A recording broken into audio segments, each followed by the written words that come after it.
Hello students, मैं हूं doctor Manoj Pahuja, आपका मेडिकल एंट्री टेस्ट इंस्ट्रक्टर। आइए आज का क्वेश्चन क्रैक कर लेते हैं। Which one of the following phyla is correctly matched with its two general characteristics. Examiner चाहता है कि बच्चा आराम से ना बैठे। एग्जामिनर चाहता है बच्चे के दिमाग को पूरी तरीके से झंझोड़ना।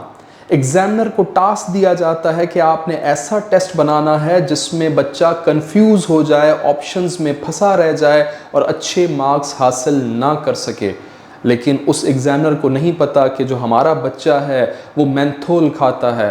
आपने मेंथोल का इश्तिहार देखा होगा। जैसे ही एक शख्स मेंथोल अपने मुंह में रखता है उसके बाल खड़े हो जाते हैं, उसके दिमाग की बत्ती जल जाती है। आपने अपने दिमाग की बत्ती को जलाना है, मेंथोल खा के नहीं, पढ़ाई करके। अगर आप स्टडी करेंगे तो स्टडी करने से आपके जो दिमाग के दरीचे हैं वो खुल जाएंगे। आपका जो दिमाग है वो पूरी तरीके से एक्टिवली काम करना शुरू हो जाएगा और एग्जामिनर का जो टास्क है वो पूरा नहीं होगा। आपने एग्जामिनर की उम्मीदों पे पानी फेरना है। वो चाहता है आप नंबर ना हासिल करें, आपने उसको नंबर ले के दिखाने हैं।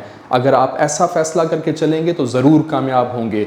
अब ये जो क्वेश्चन एग्जामिनर ने बनाया है, इसने ऐसा काम किया है कि जो स्टेटमेंट है उससे आपको अंदाज़ा आंसर का कभी भी नहीं होगा। आपको हर ऑप्शन को बारी बारी पढ़ना पड़ेगा। चारों ऑप्शंस आप रीड करेंगे, उसमें जो मुख्तलिफ फाइलम दिए हुए हैं, एक फाइलम नहीं दिया, गौर कीजिएगा, मुख्तलिफ फाइलम इनमें दिए गए हैं। हर फाइलम के कैरेक्टरिस्टिक अगर आपको याद होंगे तभी आप इस क्वेश्चन को क्रैक कर पाएंगे। तो बारी बारी हम इन ऑप्शंस का एनालिसिस शुरू करते हैं, ध्यान से इसको देखिएगा। ऑप्शन ए में दिया गया है फाइलम आर्थ्रोपोडा। पहला पॉइंट है बॉडी डिवाइडेड है into head, thorax and abdomen. तो बिल्कुल सही पॉइंट है। क्लास इंसेक्टा जो सबसे बड़ी कैटेगरी है फाइलम आर्थ्रोपोडा की, अगर आप उनको स्टडी करें तो उनमें बॉडी के 3 रीजन्स होते हैं, head region, thorax region and abdomen. और वेरिफिकेशन के लिए मैं आपको डायग्राम दिखा देता हूँ, चेक कीजिएगा। इस डायग्राम में इंसेक्ट को दिखाया गया है, हेड रीजन ग्रीन कलर में, थॉरेक्स रीजन ब्लू कलर में, एब्डोमेन रीजन रेड कलर में। तो बिल्कुल सही है। फाइलम आर्थ्रोपोडा में बॉडी के 3 पार्ट्स होते हैं, head, thorax and abdomen. Next point है कि आर्थ्रोपोड्स रेस्पायर करते हैं, सांस लेते हैं बाय ट्रैकिया। एक ट्यूब है ट्रैकिया जो कि हिस्सा है ट्रैकियल सिस्टम का। तो बिल्कुल सही पॉइंट है। क्लास इंसेक्टा में ट्रैकियल सिस्टम इस्तेमाल होता है एज मोड ऑफ रेस्पायरेशन। यहाँ आपको आर्थ्रोपोड्स की 4 क्लासेस का पता होना चाहिए। हर क्लास में मोड ऑफ रेस्पायरेशन थोड़ा डिफरेंट होता है। जो सबसे बड़ी क्लास है वो है क्लास इंसेक्टा, जिसमें पाया जाता है ट्रैकियल सिस्टम। ट्रैकियल सिस्टम क्या है? हवा दाखिल होती है इंसेक्ट्स में कुछ ओपनिंग्स के ज़रिए। उन ओपनिंग्स को कहा जाता है स्पेरिकल्स। ये स्पेरिकल्स छोटे छोटे सुराख होते हैं, माइक्रोस्कोपिक ओपनिंग्स होती हैं जो कि थॉरेक्स और एब्डोमेन के रीजन में पाए जाते हैं। और हवा यहाँ से एंट्री लेती है into the body of the insects. अब बॉडी के अंदर वो हवा कैसे सेल्स तक पहुँचेगी उसका रूट मैंने यहाँ मेंशन किया हुआ है, चेक कीजिएगा। एयर एंट्री लेती है स्पेरिकल्स के ज़रिए, सुराखों के ज़रिए दाखिल होगी इनटू द बॉडी और सबसे पहले पहुंचेगी एक बहुत इंपॉर्टेंट ट्यूब में जिसका नाम है ट्रैकिया। इसी की वजह से यहाँ ट्रैकियल सिस्टम का एक मोड जो है या एक ख़ास नाम दिया गया है ट्रैकिया की वजह से। ट्रैकिया इज़ मेन ट्यूब जिससे हवा गुजर के पहुँचती है ट्रैक्यूल्स, छोटी छोटी ब्रांचेस तक। आप यहाँ पे ट्री की मिसाल ले सकते हैं। ट्री का जो स्टेम होता है वो है लाइक ट्रैकिया और उस स्टेम से बहुत सारी छोटी छोटी ब्रांचेस निकल रही होती हैं। उन ब्रांचेस को आप नाम देंगे ट्रैक्यूल्स। तो हवा जो कि इन्वायरमेंट से आ रही है स्पेरिकल्स के ज़रिए पहुँचती है ट्रैकिया तक, ट्रैकिया से आती है ट्रैक्यूल तक और ट्रैक्यूल से वो एयर पहुँचेगी टिश्यू फ्लूइड तक। टिश्यू फ्लूइड सराउंड करता है बॉडी सेल्स को और ज़रूरत के हिसाब से आहिस्ता आहिस्ता जितनी ऑक्सीजन चाहिए होती है बॉडी सेल्स को वो उठाते जाते हैं टिश्यू फ्लूइड से। थोड़ी बहुत हवा चैनलाइज हो जाती है एयर सैक्स में। मैंने यहाँ मेंशन तो नहीं किया लेकिन अगर आप डायग्राम को देखेंगे तो ये थोड़ा सा बड़ा व्यू दिखाया गया है कि हवा इंटर हो रही है स्पेरिकल्स ओपनिंग्स के ज़रिए, पहुँचती है ट्रैकिया ट्यूब तक। ये ट्रैकिया दिखाया गया है, ट्रैकिया ट्यूब जो कि ये रीजन है जिसको मैं अभी ग्रीन कर रहा हूँ, दिस इज ट्रैकिया। अब ट्रैकिया से फिर छोटी छोटी ब्रांचेस हैं ट्रैक्यूल, ये दिखाया गया है ट्रैक्यूल को, जो दो शाखें नज़र आ रही हैं ये ट्रैक्यूल्स हैं, और ट्रैक्यूल से ये पहुंचती है हवा टिश्यू फ्लूइड तक जहां पर सेल्स पड़े हुए हैं, डायरेक्टली सेल्स को ऑक्सीजन मिलती जाती है। जो कार्बन डाइऑक्साइड होगी वो अपोजिट रास्ते को फॉलो करेगी और इन सेल्स से निकल के ट्रैक्यूल्स, ट्रैक्यूल्स से ट्रैकिया और ट्रैकिया से स्पेरिकल्स के ज़रिए बाहर। तो ये निज़ाम कहलाता है ट्रैकियल सिस्टम। इसके अलावा क्लास क्रिस्टेशिया जो कि एक्वेटिक होते हैं, एक्वेटिक आर्थ्रोपोड्स, उनमें ट्रैकियल सिस्टम नहीं होता, वो रेस्पायर करते हैं गिल्स के ज़रिए। अगली कैटेगरी है क्लास आर्किनिडा जिसमें स्कॉर्पियंस और स्पाइडर्स आते हैं, ये रेस्पायर करते हैं बुक लंग्स, और कुछ ऑर्गेनिज्म रेस्पायर करते हैं ट्रैकिया के ज़रिए।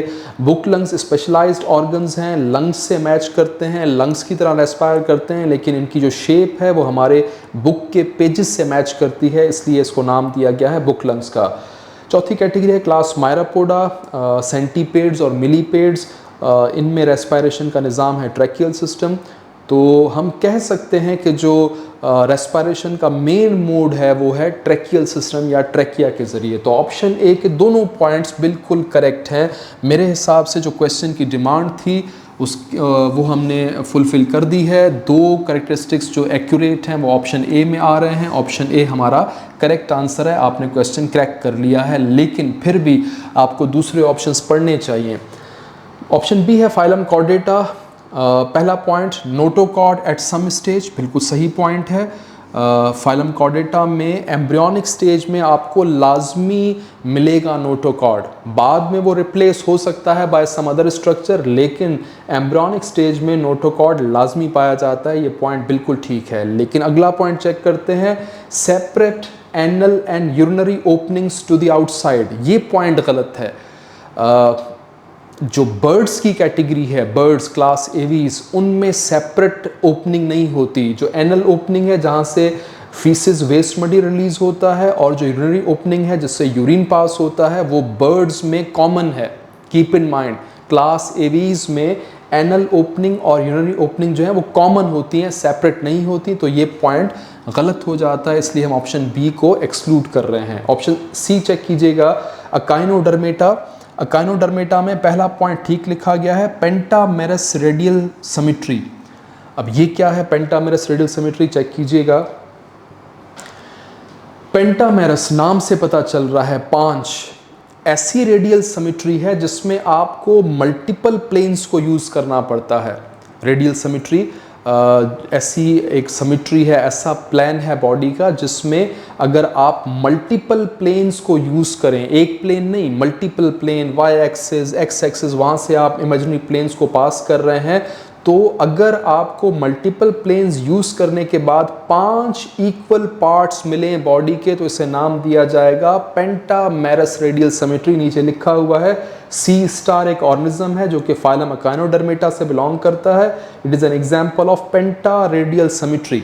फिर से रिपीट कर रहा हूँ, रेडियल सिमेट्री में आप एक प्लेन पे बॉडी को 2 हिस्सों में इक्वली डिवाइड नहीं कर सकते। Keep in mind, bilateral symmetry वो होती है जिसमें एक प्लेन पे आप बॉडी को 2 इक्वल पार्ट्स में डिवाइड कर सकते हैं, ऐसी सिमेट्री को बायलैटरल सिमेट्री कहा जाता है। लेकिन अकाइनोडर्मेटा में रेडियल सिमेट्री पाई जाती है, वो भी पेंटामेरस, जिसका मतलब यह है कि आपको मल्टीपल प्लेन्स यूज करने होंगे, एक्स एक्सिस वाई एक्सिस में इमेजिनरी लाइंस को गुजारना होगा, और ऐसा जब आप करेंगे तो आपको बॉडी के 5 इक्वल पार्ट्स मिलेंगे। अगर रेडियल सिमेट्री ऐसी हो जिसमें मल्टीपल प्लेन्स पे डिवाइड करने पे 5 इक्वल पार्ट्स मिलते हैं, तो उसे नाम दिया जाता है पेंटामेरस रेडियल सिमेट्री, जो कि फीचर है फाइलम अकाइनोडर्मेटा का, याद रखिएगा। तो ये ऑप्शन बिल्कुल करेक्ट है, पेंटामेरस रेडियल सिमेट्री पाई जाती है। लेकिन अगला ऑप्शन है मोस्टली इंटरनल फर्टिलाइजेशन, ये गलत है। अकाइनोडर्मेटा में मोस्टली पाई जाती है एक्सटर्नल फर्टिलाइजेशन। ऑप्शन डी है फाइलम मोलस्का। पहला फीचर नॉर्मली विविपेरस, गलत। अब विविपेरस का मतलब होता है जो बच्चों को पैदा करें, तो ये बच्चों को पैदा नहीं करते, ये अंडे देते हैं, ये ओविपेरस होते हैं। They are egg laying animals, अंडे देने वाले ऑर्गेनिजम्स हैं। दूसरा पॉइंट भी गलत लिखा है कि मोलस्का के ऑर्गेनिजम्स लोकोमोशन शो करते हैं बाय पोलिप एंड मेडुसी। ये जो 2 टर्म्स हैं इनका ताल्लुक फाइलम मोलस्का से नहीं है, इनका ताल्लुक है फाइलम सीलियंट्रेटा। हाइड्रा वाला फाइलम, और वहाँ इनका किरदार है, पोलिप किरदार निभाते हैं फीडिंग में, खुराक मुहैया करने में, और मेडुसी जो है इनका किरदार है रिप्रोडक्शन, ये हेल्प करते हैं रिप्रोडक्शन के प्रोसेस में। इनका ताल्लुक लोकोमोशन से नहीं है। तो ये दोनों के दोनों पॉइंट्स गलत लिखे हुए हैं मोलस्का के लिए। तो जो हमारा करेक्ट ऑप्शन है वो है ऑप्शन ए। हमने क्वेश्चन क्रैक कर लिया है, इसको आप नोट कर लें।